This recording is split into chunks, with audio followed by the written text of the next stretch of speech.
করলে চাঁদাবাজি, আর শিবির করলে হাদিয়া, আর কি বলবো এনসিপি বা বৈষম্য বিরোধী এরা যদি করে তাহলে এরা হচ্ছে দান নিতেছে, তাদেরকে মানুষ ডোনেট করে। শিবির কোনো চাঁদাবাজি করলে সেটি হয়ে যায় হাদিয়া। এনসিপির ছেলেরা চাঁদাবাজি করলে হয়ে যায় সেটি ডোনেশন। আর ছাত্রদল যদি কোথাও চাঁদা তোলে সেটি হয়ে যায় চাঁদাবাজি, গুরুতর অপরাধ। এমন একটি মন্তব্য করেছেন ঢাকা বিশ্ববিদ্যালয় ছাত্রদলের নেত্রী জান্নাতুল ফেরদৌস।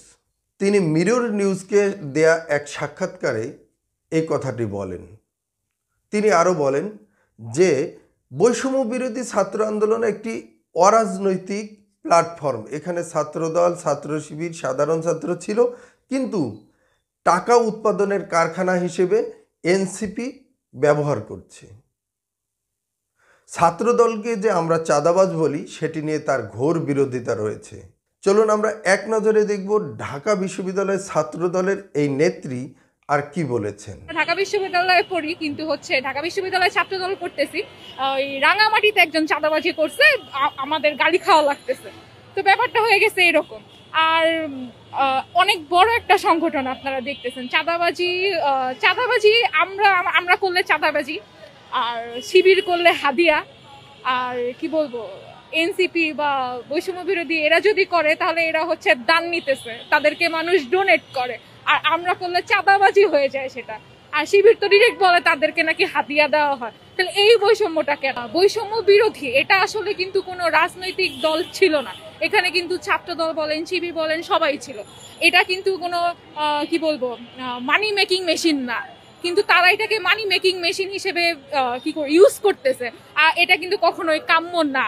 তো এইরকম ঘটনা তারা ঘটাচ্ছিল আগে থেকে, যদিও আপনাদের সামনে, সাংবাদিকদের সামনে আসলে এই কি বলে বৈষম্য বিরোধী বা এনসিপি এদের জিনিসগুলো আসলে সামনে আসে না। আপনারা শুধু সারাদিন ছাত্রদল নিয়েই পড়ে থাকেন যে ছাত্রদল কোথায় আসলে কি করতেছে, ছাত্রদলের ওই রাঙ্গামাটি জেলার ওইখানে কি করতেছে, কক্সবাজারে একটা ছাত্রদল নেতা কি করতেছে সেটা নিয়ে পড়ে থাকেন। কিন্তু এই প্রথম মনে হয় দেখলাম যে এটা নিয়ে এত তোলপাড় হইতেছে। আসলে হওয়া উচিত, কারণ এটা আসলে কখনোই কাম্য না। আর বৈষম্য বিরোধী এটা কোনো আসলে এটা এখন রাজনৈতিক ব্যানার হিসেবে তারা ব্যবহার করতেছে, কিন্তু এটা কোনো রাজনৈতিক ব্যানার ছিল না জুলাই আগস্টে।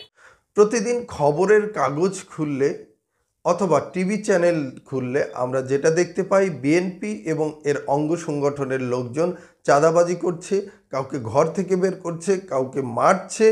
এগুলো কেন ঘটছে? এর দায় কি বিএনপির নেই? অবশ্যই রয়েছে, কারণ তারা যদি এর পৃষ্ঠপোষকতা না করতো, এই চাঁদাবাজদেরকে যদি শায়েস্তা করতো, দলের এরকম বদনাম হতো না। কিন্তু ঢাকা বিশ্ববিদ্যালয়ের ছাত্র দলের নেত্রী জান্নাতুল ফেরদৌস যে মন্তব্য করেছেন, যে বক্তব্য দিয়েছেন মিরর নিউজকে, সেটিকে আপনারা কিভাবে দেখছেন আমাদের কমেন্ট বক্সে জানান। সেই সাথে আপনাদের কাছে অনুরোধ, আপনাদের মূল্যবান মতামত এবং পরামর্শ দিয়ে আমাদেরকে সামনে এগিয়ে যাওয়ার জন্য অনুপ্রেরণা যোগাবে।